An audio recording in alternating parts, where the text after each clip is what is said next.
పీడిత ప్రజల కోసం ఆనాడు చేసిన వీర తెలంగాణ రైతాంగ సాయుధ పోరాటంలో అమరుల త్యాగాలు వృధా కానివ్వమని సిపిఎం రాష్ట్ర కార్యవర్గ సభ్యులు మాజీ ఎమ్మెల్యే జోలకంటి రంగారెడ్డి అన్నారు. వీర తెలంగాణ రైతాంగ సాయుధ పోరాట యోధులు కన్నెకంటి రంగయ్య అంతిమయాత్ర శనివారం నల్లగొండ జిల్లా మిర్యాలగూడ మండలంలోని యాద్గార్పల్లి గ్రామంలో నిర్వహించారు. ముందుగా రంగయ్య పార్థివ దేహంపై ఎర్ర జెండా కప్పారు. నియోజకవర్గ వ్యాప్తంగా కార్యకర్తలు, గ్రామస్తులు పెద్ద ఎత్తున హాజరై నివాళులు అర్పించారు. ఈ సందర్భంగా గ్రామంలో జరిగిన సభలో జోలకంటి రంగారెడ్డి గారు మాట్లాడుతూ భూస్వాములు, రజాకారులు, నజాం, నవాబులకు వ్యతిరేకంగా పేదల పక్షాన పోరాటాలు సాగించాలని గుర్తు చేశారు. చిన్నప్పటి నుండి ఎర్ర జెండాకు ఆకర్షితులై ఎర్ర జెండా చేపట్టిన ఉద్యమాలలో దళ కమాండర్గా పనిచేశారని తెలిపారు. ఉమ్మడి ఆంధ్రప్రదేశ్ అనేక చోట్ల జరిగిన పోరాటాలలో కన్నెకంటి రంగయ్య ప్రత్యక్షంగా పాల్గొని పేదల సమస్యలు పరిష్కరించడంలో కీలక పాత్ర పోషించారు. అజ్ఞాతం, జైలు జీవితాలను గడిపి ఎన్నో నిర్బంధాలు ఎదుర్కొని ప్రజల పక్షాన పోరాటాలు చేశారన్నారు. పెత్తందారులకు వ్యతిరేకంగా అనేక పోరాటాలు సాగించి ప్రజల్లో చైతన్యం తీసుకొచ్చారని గుర్తు చేశారు. నాటి ఉద్యమంలో రంగయ్య ధైర్యశాలిగా వ్యవహరించేవారని, ప్రతి పోరాటంలో ఆయన ముందుండి నడిపేవారని చెప్పారు.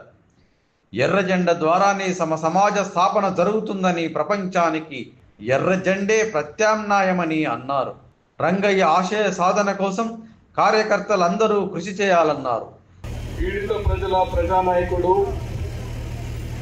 వీర తెలంగాణ సాయుధ రైతాంగ పోరాట యోధుడు, 108 సంవత్సరాలు జీవించి ఈనాడు భౌతికంగా మన నుంచి దూరంగా అవడం జరుగుతూ ఉంది.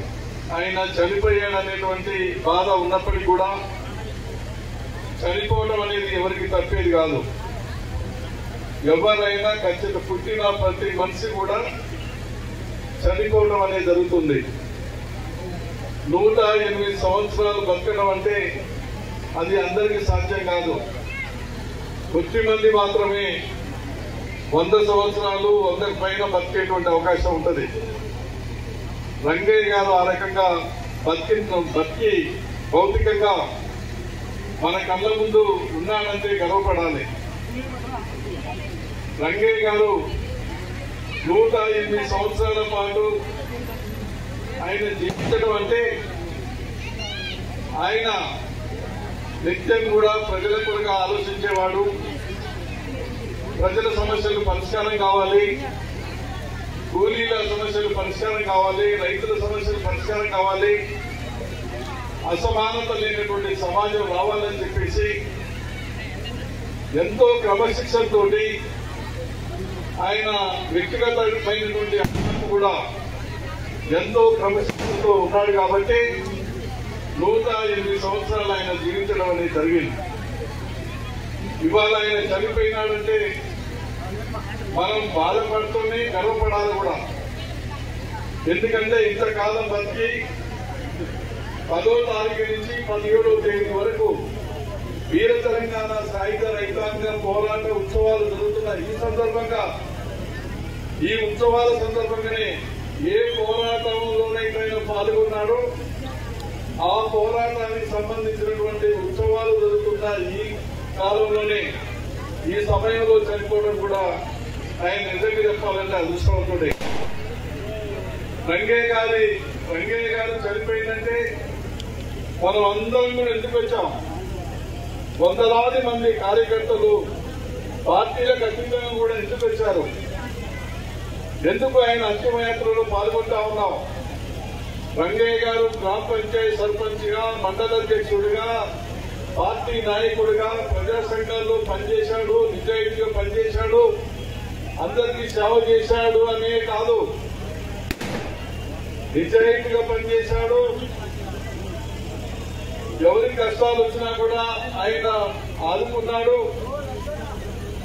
6-7 సంవత్సరాల పాటు జైలు జీవితం అనుభవించాడు. పోరాట కాలంలో ఆయుధం పట్టుకొని, తుపాకీ పట్టుకొని సుందరయ్య గారితో, బియ్యలు స్వరాజ్యం గారు, చల్లా సీతారామరెడ్డి గారు ఇలాంటి నాయకులతో పనిచేశాడు. ముఖ్యంగా మనం ఈ రోజు రంగయ్య గారి గురించి ఇంత గొప్పగా మనం మాట్లాడుకుంటున్నామంటే ఆయన పట్టినటువంటి ఎర్ర జెండా కమ్యూనిస్ట్ పార్టీ యొక్క సిద్ధాంతం, ఎర్ర జెండా యొక్క ఎజెండా అది చాలా గొప్పది. అది మనకు మార్గం చూపించేటువంటి జెండా, అందరికీ న్యాయం చేసేటువంటి జెండా. జీవితాంతం కూడా ఆయన ఈ జెండా వదిలిపెట్టకుండా భుజాన్ని వేసుకొని అనేక పోరాటాలు నడిపిస్తూ చివరి దాకా పనిచేస్తూ చనిపోయాడు. కాబట్టి ఆయన గురించి మనం ఇంత గొప్పగా మాట్లాడుకోవడం అనేది జరుగుతూ ఉన్నది. ఇవాళ మనం చూస్తా ఉన్నాం, చూడకి ఒక పార్టీ మార్చుకునే వాళ్ళు ఉంటారు. తర్వాత ఏంటంటే ఎప్పటికప్పుడు అవసరాలు తీర్చుకోవడానికి అనేక రకాల తప్పుడు మార్గాలు అవలంబిస్తారు. రంగయ్య గారు మాత్రం ఎన్ని కష్టాలు వచ్చినా, కుటుంబ ఇబ్బందులు వచ్చినా, పేదరికంలో ఉన్నా కూడా 3 పిల్లలు ప్రేమ్ బాబు, అజయ్ కుమార్, విజయ్ కుమార్, బిడ్డ చైతన్య, అల్లుడు మాయాచారి, వాళ్ళ కుటుంబ సభ్యులు, తర్వాత ఆయన భార్య కూడా చాలా వరకు ఆయన ఉన్నంత కాలం కూడా అనేక విధాలుగా సేవలు అందించడం అనేది జరిగింది. ఆమె ముందే చనిపోవడం కూడా ఆయన చాలా బాధపడ్డాడు, నాకంటే ముందే చనిపోయిందని చెప్పేసి. కాబట్టి వాళ్ళ కుటుంబం అంతా ఎన్ని ఇబ్బందులు ఉన్నా ఆ ఇబ్బందులు తట్టుకొని నేను ఎత్తిన ఎర్ర జెండా దించేది లేదు, నేను చనిపోయేదాకా కమ్యూనిస్టు బిడ్డగా కమ్యూనిస్ట్ పార్టీ నాయకత్వంలోనే పనిచేస్తూ చనిపోతానని చెప్పేసి ఆయన ఆ రకంగా పనిచేశాడు. కాబట్టి మనం గర్వపడతా ఉన్నాం. ఈ ఎర్ర జెండా అనేటువంటి సిద్ధాంతం, కమ్యూనిస్ట్ పార్టీ అనేటువంటిది ఇది మామూలు కాదు. ఇది చాలా మంది తెలియని వాళ్ళకి, ఈనాటి తరానికి తెలియదు. 75 సంవత్సరాలకు ముందు, 80 సంవత్సరాల ముందు తెలంగాణ గడ్డపై ఏముంది? నీ బాధ్యత ద్వారా, నీ కాంతుత్వ ద్వారా అని విపరీతమైనటువంటి వ్యభిచారికలు అందరూ చేసేవాళ్ళు. ప్రజలందరూ కూడా దోపిడీ గురయ్యేవాళ్ళు. అలాంటి పరిస్థితుల్లో కమ్యూనిస్ట్ పార్టీ నాయకత్వంలో వీర తెలంగాణ సాయుధ రైతాంగ పోరాటం 5 సంవత్సరాల పాటు సాగింది. దాంట్లో రంగయ్య గారు కూడా ఉన్నారు. ఆయుధం పట్టుకొని వెట్టి చాకిరి రద్దయిందంటే కమ్యూనిస్ట్ పార్టీ పోరాడటం వల్లనే. పేదవాళ్లకు దున్నేవానికి భూమి పంపిణీ జరిగిందంటే ఈ కమ్యూనిస్ట్ పార్టీ ఆనాడు పోరాడటం వల్లనే. కూలీలకు కూలీ రేటు పెరిగిందన్నా, రైతుల సమస్యలు కొన్ని పరిష్కారం అయిందంటే, సంఘాలు పెట్టుకునేటువంటి స్వేచ్ఛ వచ్చిందంటే ఈ పోరాటం వల్లనే, ఎర్రజెండా పోరాటం వల్లనే తప్ప ఇంకోటి కాదు. అలాంటి పోరాటం నడిపించినటువంటి పార్టీలో ఎర్రజెండా బిడ్డగా రంగయ్య గారు పనిచేసింది. కాబట్టి మనం గర్వపడుతూ ఈ రోజంతా ఆయన గురించి చెప్పుకుంటున్నాం. ఇంతమంది పాల్గొనడం అనేది జరుగుతుంది. ఈ గ్రామంలో రంగయ్య గారిని అందరూ కూడా కమ్యూనిస్ట్ తాత అంటారు. రంగయ్య గారిని కామ్రేడ్ తాతగారు అంటారు, పెద్దలు చిన్నలు అందరూ కూడా. కాబట్టి ఏంటంటే ఒక తాతగా, ఒక అభిమానం ఉన్న నాయకుడిగా, గ్రామానికి ఒక పెద్ద మనిషిగా, ఒక కమ్యూనిస్టు గాంధీగా అన్ని వర్గాల ప్రజలు కూడా ఆయనని ఆ రకంగా గౌరవించేవాళ్ళు. కాబట్టి రంగయ్య గారంటే ఆయన ఒక వ్యక్తి కాదు, ఆయన చరిత్ర చాలా ఉంది. 6-7 సంవత్సరాలు జైలు జీవితం అనుభవించాడు. తుపాకీ పెట్టుకొని పోరాటం చేశాడు, లాఠీ దెబ్బలు తిన్నాడు, ఎన్నో కష్టాలు పడ్డారు, ఎన్నో త్యాగాలు చేశాడు ప్రజల కొరకు, రైతు కూలీల కొరకు అనేటువంటి విషయాన్ని మనం మర్చిపోకూడదు. కంటే రంగయ్య గారి గురించి తెలియని వాళ్ళు ఈ ఊర్లో ఎవరు లేరు. ఎందుకంటే మేము 5వ తరగతి చదివేటప్పుడు అప్పుడు సర్పంచ్ ఎన్నికలు వచ్చినాయి. సర్పంచ్ ఎన్నికల్లో కప్పు చేసర గుర్తు రంగయ్య గారికి వచ్చింది. అప్పుడు రంగయ్య గారి కప్పు చేసర గుర్తు కాలపల్లి అప్పుడే కొత్తగా ఏర్పడి అక్కడ జంగిలింగయ్య గారు గెలిచిరు. మనకు ఒక 120 ఓటు వచ్చింది ఇక్కడ. అయినా కూడా మమ్మల్ని అందరినీ పిలిచి మనకు ఓట్లు ముఖ్యం కాదు, సీట్లు ముఖ్యం కాదు, ప్రజల బాగోగులు, ప్రజల సమస్యల మీద మనం ఎప్పటికప్పుడు పోరాడాలని చెప్పేసి చెప్పడం జరిగింది. ఎందుకంటే ఆయన ఈ సర్పంచ్ ఎన్నికలు నిలబడినప్పుడు నేను 6వ తరగతి చదువుతున్నా. నేను అప్పుడు లక్కో సావేశం వేసిన, ఆయన గురించి లక్కో సావేశం వేసిన. ఎందుకంటే ఆయన మన్నల్లో ఆయన చెప్పితే తీరే కావు. ఆయన ఏనాడు కూడా ఇంటి కోసము, ఆయన కుటుంబం కోసము, కుటుంబం బాగు కోసము ఆర్థికంగా మేము బలపడాలని అన్నాడు. చూడండి, గ్రామంలో ఉన్న ప్రజల సమస్యల మీదనే నిరంతరం ఇక్కడ ఉన్నటువంటి గ్రామ శాఖలను పట్టుకొని ఆ యొక్క సమస్య మీద పోరాటాలు చేసింది తప్ప ఆనాడు భూమి కోసం, ముక్తి కోసం, ఎట్టి చాకిరి ఉమ్మిక్తి కోసం ఆడు తెలంగాణ రైతాంగ సాయుధ పోరాటంలో తుపాకులు పట్టి ఆనాడు మరి ఆయన చేసినటువంటి విదేశీ పోరాటాలు ధన కమాండర్గా ఉండి ముందుండి నడిపినటువంటి వ్యక్తి మన రంగయ్య గారు. రంగయ్య గారి గురించి ఎన్ని మాట్లాడుకున్నా మన యొక్క శక్తి సరిపోదు.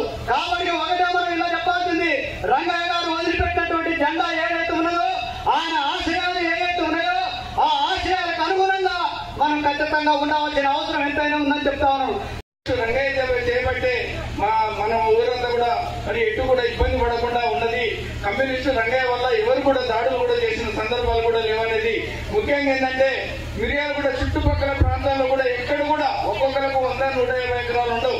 ఇక్కడున్న రెడ్డిస్ అంతా కూడా ఏంటంటే పేదవాళ్ళందరూ కూడా అండగా ఉండేవాళ్ళు, దౌర్జన్యాలు అట్లాగని ఇబ్బందులు పెట్టేవాళ్ళు కూడా కాదు.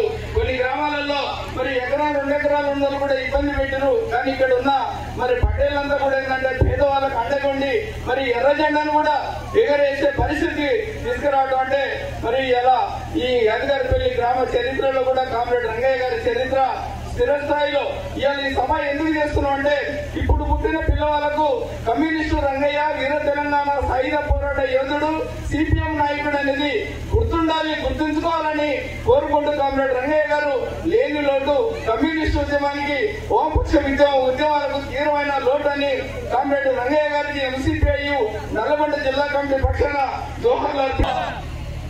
ఈ మిర్యాలగూడ ప్రాంత ప్రజలకు తెలియనటువంటి వ్యక్తి కాదు కామ్రేడ్ రంగయ్య గారు. కామ్రేడ్ రంగయ్య గారు ఈ ప్రాంత పేదల పక్షాన్ని నిలబడినటువంటి ధీర యోధుడు. చల్లా సీతారామరెడ్డి, గట్టికొప్పుల రామరెడ్డి లాంటి యోధుల తరఫున పోరాడి భీమిరెడ్డి నరసింహారెడ్డి గారితో కూడా పనిచేసినటువంటి యోధుడు కామ్రేడ్ రంగన్న గారు. ఈ రంగయ్య గారు కేవలం పార్టీ ప్రజా సంఘాల అభివృద్ధి కోసమే ఇక్కడ కృషి చేసినటువంటి ఘనత వారికే ఉంది. వారు ఎప్పుడు నిత్యం పేదల పక్షాన పోరాడినటువంటి ధీరుడు, పోరాట యోధుడు రంగయ్య గారు ఇప్పుడు మన నుంచి దూరం అవ్వడం చాలా బాధాకరం. వారు ఆశించినటువంటి ఆశయాలను మనం ముందుకు తీసుకుపోవడానికి మన వంతు కర్తవ్యంగా వారు ఆశించినటువంటి ఆశయాన్ని మనం ముందుకు తీసుకుపోవటమే వారికి నిజమైన నివాళి. మండల అధ్యక్షులుగా ఎన్నికైనాం. నేను జిల్లా పరిషత్ చైర్మన్ గా, వారు మిర్యాలగూడ మండల అధ్యక్షులుగా నల్లగొండ జిల్లా అభివృద్ధికి మేము కలిసి అనేక ఉద్యమాలు, పోరాటాలు చేసి అభివృద్ధిని సాధించడానికి తీవ్రమైనటువంటి ప్రయత్నం చేసినాం. వారికి అంతిమ యాత్రకు రాలేకపోతున్నందుకు నేను చాలా బాధపడుతున్నాను.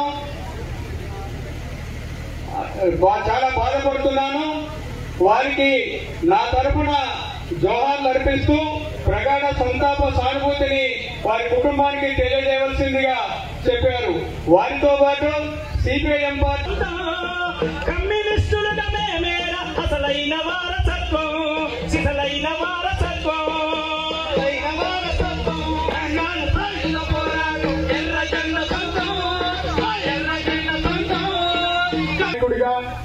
అట్లాగే జైలు జీవితాన్ని గడిపి ఆ తర్వాత ప్రజాప్రతినిధిగా ప్రజలకు అనేక సేవలు అందించి నిజాయితీ, నిబద్ధత, నీతికి ప్రతిరూపంగా ఉన్నటువంటి మన రంగయ్య గారు మన మధ్య నుంచి భౌతికంగా వెళ్లిపోయారు.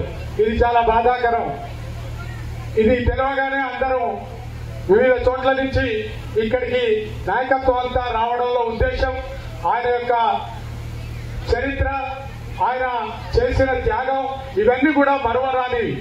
అందుకే అందరూ కూడా ఈ కార్యక్రమంలో పెద్ద ఎత్తున నాయకత్వం, వివిధ పార్టీల నాయకులు కూడా, ఈ గ్రామంలో చెందిన వివిధ పార్టీల నాయకులు కూడా వచ్చి దండ వేసి నివాళులు అర్పించారు. మన రంగయ్య గారి మరణం పార్టీకి, ప్రజా ఉద్యమాలకి తీరని లోటు.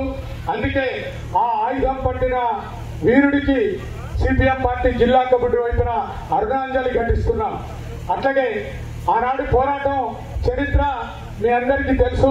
తెలంగాణ భూమి కోసం, భుక్తి కోసం, తెలంగాణ పీడిత ప్రజల విముక్తి కోసం ఈ వీరోచిత తెలంగాణ సాయుధ పోరాటం నడిచింది.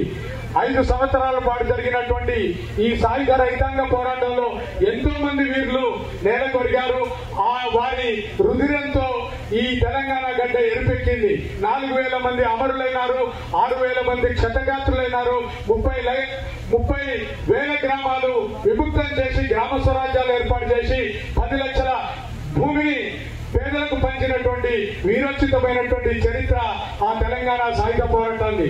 అటువంటి దాంట్లో అందరూ ఏదో రకంగా తమ పాత్రను పోషించారు.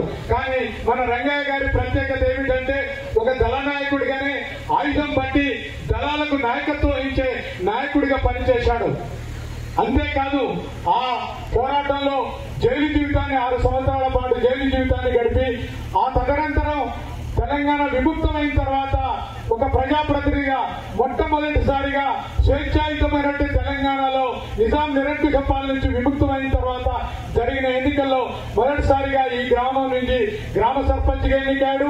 మండల వ్యవస్థ ఏర్పాటైన మొదటిసారి మండల అధ్యక్షుడిగా ఇక్కడ పనిచేశారు. అంటే ఒకనాడు కేవలం ఆయుధమే కాదు, ఆయుధం పట్టిన వీరుడిగా ఆనాడు పాత్ర పోషించాడు. కలం పట్టిన యోధుడిగా మన ప్రజల అభివృద్ధి కోసం ఎనలేని కృషి చేశాడు.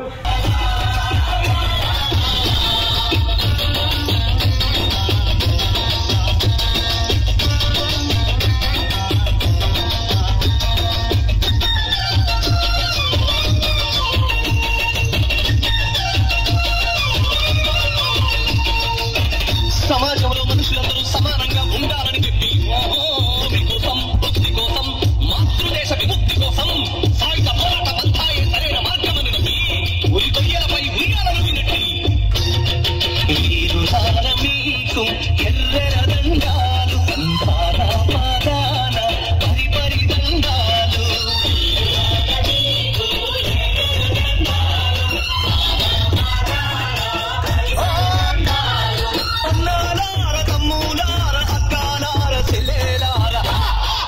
శూరులార మీకు ఎర్రల దండాలు, పాదాన పరిపరి దండాలు.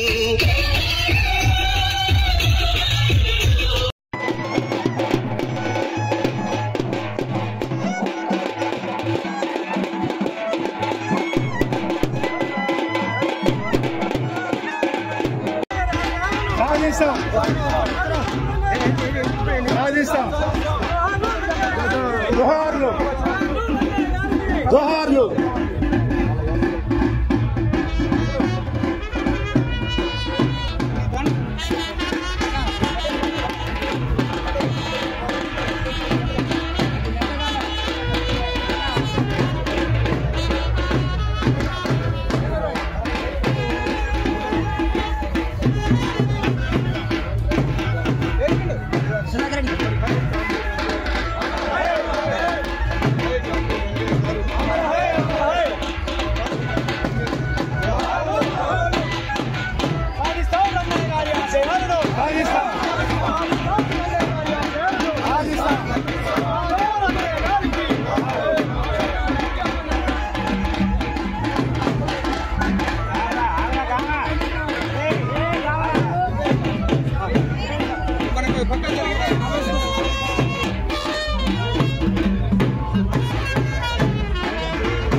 కై అసువులు బాసిన అమరులారా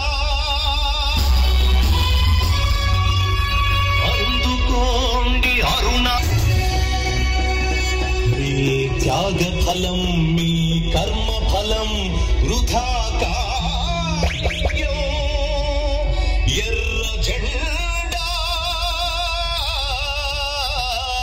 సాక్షిగా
ఎర్ర జెండెర్ర జెండెర్ర జెండెర్ర జెండె నీయలో ఎర్రెర్రని జెండె నీయలో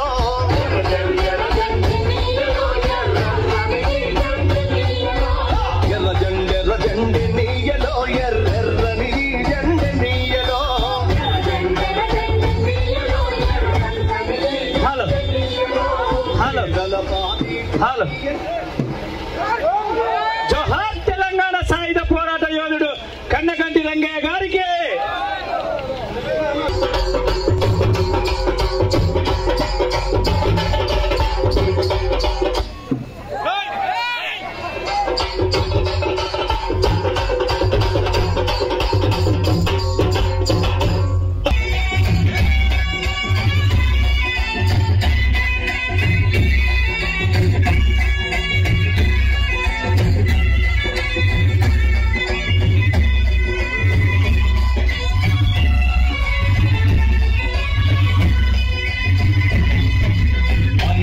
అన్నాలే నీయలో మరి వెన్నెల కోనాలే నీయలో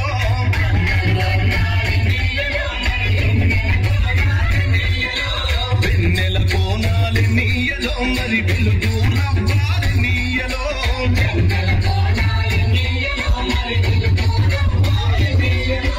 తూర్పు దిక్కునే నీయలో మరి సూర్యుడు పొడిసింది నీయలో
మధ్యాహ్న నీయలో మన అందలు వరిగా నీయలో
దైవమ్మ పిలుస్తుందయ్యా పోయేలా.